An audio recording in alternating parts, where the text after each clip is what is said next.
প্রিয় বন্ধুরা, আপনারা 5 তারিখ পরে আর একটা স্বাধীন দেশ পেয়েছেন, কিন্তু এই ফরিদপুর গেটার ফরিদপুরে জন্ম দিয়েছে বিএনপি জন্ম দিয়েছে কে?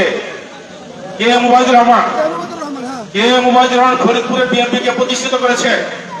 নগরকান্দার সরকার অভিভাবক মুবাইদুর রহমান, তার একমাত্র উত্তরসূরি শামা ওয়াহিদ নগরকান্দার সরকার অভিভাবক। তাই আপনারা নগরকান্দার সরকার অভিভাবক আমাদের নেত্রী শামা ওয়াহিদের নেতৃত্বে চলবেন। যদি কোনো দোষর কোন প্রেতাত্মা যদি এখানে মাল ধরতে আসে, আমরা সেখানে তার নেতৃত্বে চলবো না ইনশাল্লাহ। তাই শামাবাদের নেতৃত্বে এই নগরকান্দার সরকার চলবে। আর যদি মনে করেন কোন প্রেতাত্মারা আপনারা ডিস্টার্ব করে, তাকে উচিত জবাব দিবেন। আমরা নগরকান্দা উপজেলা বিএনপি আপনাদের সাথে আছি এবং দৃষ্টান্তমূলক শাস্তি দেবেন আপনারা। আমাদের বিএনপি ভাইদের মধ্যে যদি কেউ কোন্দল সৃষ্টি করতে চায়, তাকে আপনারা উচিত শিক্ষা দিবেন।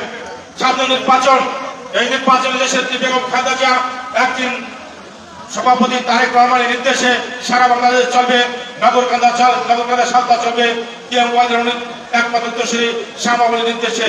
সামনে নির্বাচন ধানের শেষে ভোট দিয়ে শামা ওয়াহিদকে জয়যুক্ত করবেন এই আশা রেখে সকলের সুস্থতা কামনা করে আমি আমার সংক্ষিপ্ত বক্তব্য শেষ করছি।